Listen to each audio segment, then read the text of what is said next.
لیکن آپ لوگوں کو ایک ہدیہ دے سکتا ہوں بھائی, آپ لوگوں کو ہدیہ دے سکتا ہوں. ارے احمدآباد والے بولو تو صحیح یار, ایک ہدیہ دوں. دیکھو زندگی بھر آپ 3 باتوں کا معمول بنا لو. میری اس بتائی ہوئی بات پر اگر آپ نے عمل کر لیا تو آپ کی قیامت تک کے آنے والی نسلوں میں انشاءاللہ دین داخل ہو جائے گا اور کوئی فقیر نہیں رہے گا. عمل کرو گے بھائی؟ نمبر 1, 313 مرتبہ سورہ اخلاص پڑھنے کی عادت ڈالو. 313 مرتبہ درود شریف پڑھنے کی عادت ڈالو, اور 313 مرتبہ استغفار پڑھنے کی عادت ڈالو. بس یہ 3 کام کرو آپ, لیکن نمازوں کی پابندی کے ساتھ. انشاءاللہ اتنی خیریں تم دیکھو گے, اتنی خیریں دیکھو گے, اتنی خیریں دیکھو گے, اتنی دعائیں قبول ہوں گی, اتنا مال اللہ دے گا. فرشتے جو ہے نا پیٹیاں بھر بھر کے پیسے پہنچائیں گے تم کو. کرو گے انشاءاللہ؟ 10 مرتبہ سورہ اخلاص پڑھو, جنت میں محل تیار ہو جاتا ہے. صحیح حدیثوں میں. 20 مرتبہ پڑھو, 2 محل. 30 مرتبہ پڑھو, 3 محل. اور 313 مرتبہ پڑھو گے تو کتنے محل تیار ہوں گے بھائی؟ 31 محل. اور 104 مرتبہ قرآن شریف پڑھنے کے برابر ثواب. اور وہ محل ایسے ہیں کہ الیکٹرک کا بل نہیں بھرنا, مینٹین کرنا نہیں ہے, فرشتے خود الیکٹرک کا بل بھریں گے. وہاں الیکٹرک کی ضرورت ہی نہیں ہے, فرشتے سنبھالیں گے. کرو گے انشاءاللہ؟ میرے والد صاحب رحمۃ اللہ علیہ ایک بات فرماتے تھے, بیٹا یونس راتی ہونگ نہ آوے نا اپنوں نے تو 5-6 محل بڑے نکھوانا.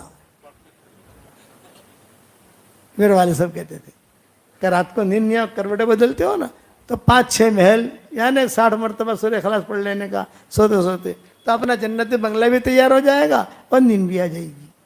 ابا فرماتے تھے کہ میں بیان کے لیے مرکز میں سے جب بھی یہ نکلتا تو ظاہری بات ہے کہ 5 منٹ پیدل چلتے, تو چلتے چلتے میں محل بناتے بناتے چلتا. 10 مرتبہ پڑھ لوں, کہیں 15 مرتبہ پڑھ لوں. کہا اللہ پاک یہ محل تو ہمیں دے دینا. اور ایک بات بتاؤں کہ اللہ ضرور دے گا. اب تھوڑا بھاؤ ہم نے بڑھا دیا. پہلے لوگ کہتے تھے کہ مولانا پہلے 100 مرتبہ پڑھواتے تھے, اب 313. میں نے کہا بھائی تم نے مکان کب خریدا تھا؟ یوں کہا 1995 میں خریدا تھا. کتنے میں خریدا تھا؟ 25 لاکھ میں خریدا تھا. اب جو ہے کیا بھاؤ ہے؟ 2 کروڑ ہے. میں نے کہا تیرے مکان کا بھاؤ بڑھا تو ہمارا بھاؤ نہیں بڑھے گا؟ بڑھے گا کہ نہیں؟ تو 313 مرتبہ سورہ اخلاص پڑھنے کی عادت ڈالو, ٹھیک ہے؟ اور یہ میری تصویر ہے, جاندار, شاندار, مالدار, دیندار. یہ میری تصویر ہے. پورے احمدآباد والوں کو تو دے نہیں سکتے, یہ ہمارے محترم ہیں, ان کو دے دیتا ہوں. لو بھائی یہ آپ کو ہدیہ, ایک ایک دانہ سنبھال کے رکھنا. آپ میری تصویر ہے, میں خود پڑھتا ہوں اس پر. تو 313 313 313. ارے بعض لوگ تو ایسے ہیں کہ خالی اپنے جیب میں لکھ کے رکھتے ہیں 313 313 313, تو بھی مالدار ہو جاتے ہیں. بدرین کی تعداد ہے, بہت بڑی چیز ہے یہ. اب جناتوں کے 5 بیانات رہ گئے. کتنے بیانات بھائی؟ آج تو میرا ارادہ تھا مائیکل جیکسن کا قصہ سنانے کا, کہ مائیکل جیکسن کا قصہ سناؤ, جوانوں کو ذرا مزہ آتا ہے قصہ سننے میں, سمجھ گئے نا. لیکن اب وقت نہیں, اب ہم تھک گئے ہیں, صبح بھی ہمیں بیان کرنا ہے.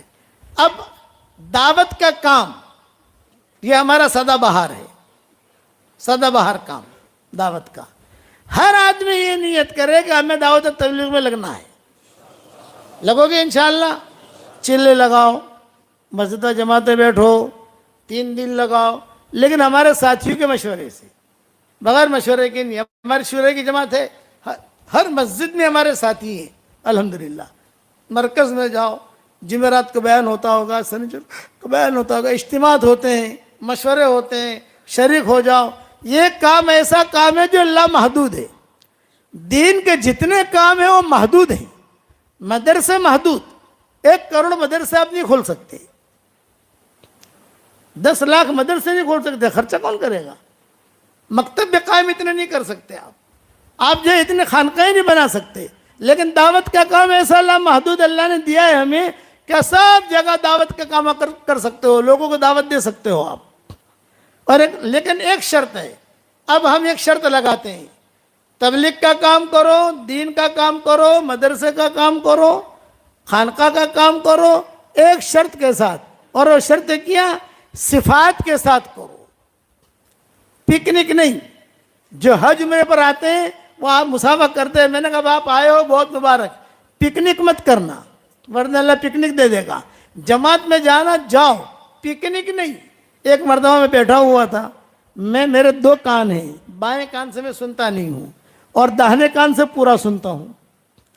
تو داہنی طرف 2 نوجوان بیٹھے ہوئے تھے، اوبڑیو کو ہے کشمیر نو رخ بڑھو سو کشمیر نو،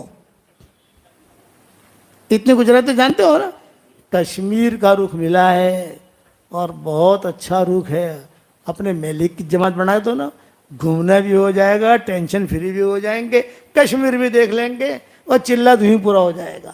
تو دوسرا کہتا ہے بھی میری بہن کی شادی، یار شادی تھوڑے آگے پیچھے کر لینا یار، مزہ آ جائے گا اپنے کو، وہ عبداللہ کو بھی لے لیں، وہ اسد کو بھی لے لیں، وہ اس کو بھی لے لیں۔ تو میں نے ان سے کہا یہ پکنک ہے آپ کی، اس پر اللہ اجر نہیں دے گا۔ اور ایک قرآن کی بات بتا رہا ہوں، یضل بھی کثیرا و یہدی بھی کثیرا، یہ مولوی طارق جمیل سے میں نے کہی تھی۔ جب میں نے کہی تو میرا چہرہ دیکھنے لگے وہ کہ آپ نے کیا کہہ دیا۔ میں نے کہا آپ سنیے، یضل بھی کثیرا و یہدی بھی کثیرا، قرآن کے ذریعے سے اللہ تعالیٰ کئی لوگوں کو گمراہ کرے گا اور اسی قرآن کے ذریعے سے اللہ کئی لوگوں کو ہدایت دے گا۔ تو میں نے کہا اس کا تعلق صرف قرآن سے نہیں ہے، جمیع ما یتعلق بالقرآن، جتنی چیزیں بھی قرآن سے متعلق ہیں، مثلا نماز یضل بھی کثیرا و یہدی بھی کثیرا، حج یضل بھی کثیرا و یہدی بھی کثیرا، عمرہ یضل بھی کثیرا و یہدی بھی کثیرا، تصنیف تالیف یضل بھی کثیرا و یہدی بھی کثیرا، چلہ یضل بھی کثیرا و یہدی بھی کثیرا، گش یضل بھی کثیرا و یہدی بھی کثیرا، 3 دن یضل بھی کثیرا و یہدی بھی کثیرا، 3 چلہ یضل بھی کثیرا و یہدی بھی کثیرا۔ میرا چہرہ دیکھنے لگے، مولانا اسے لکھو، اسے لکھ کر وائرل کرو۔ میرا دماغ اس طرف گیا نہیں تھا۔